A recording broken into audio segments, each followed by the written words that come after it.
Hoje vamos fazer um brigadeiro de colher. Para isso, vamos utilizar uma caixa de leite condensado, 2 colheres e meia de chocolate 50% cacau, 1 colher de manteiga e 125 gramas de bolacha Maria.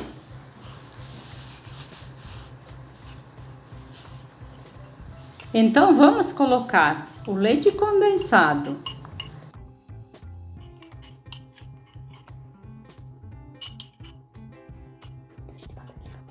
o chocolate,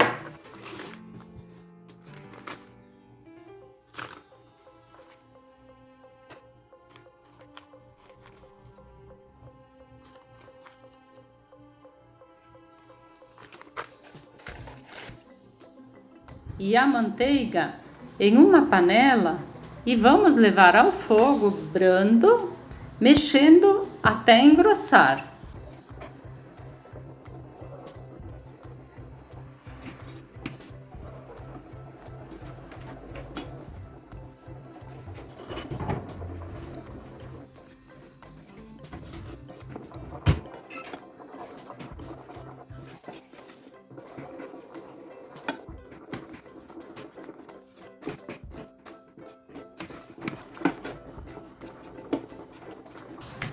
Em uma bacia, vamos amassar as bolachas Maria até ficar bem fininha.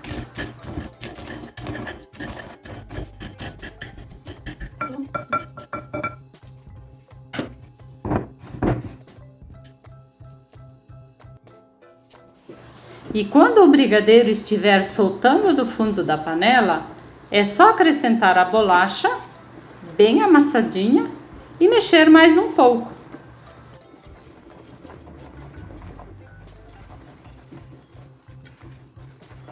Olha.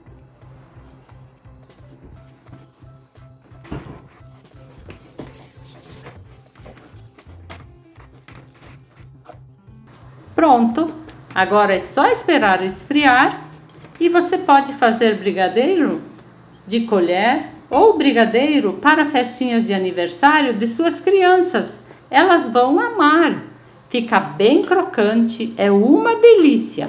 As minhas filhas fazem isso todo domingo de tarde. É tradicional. E aí, curtiu esta receita? Deixe seu like e comentário aqui embaixo se você gostou. E aqui na tela eu vou deixar mais 2 vídeos para você escolher o que você mais gostar. E depois você me conta o que você achou. E então, até o próximo vídeo. Fiquem com Deus. Um beijo.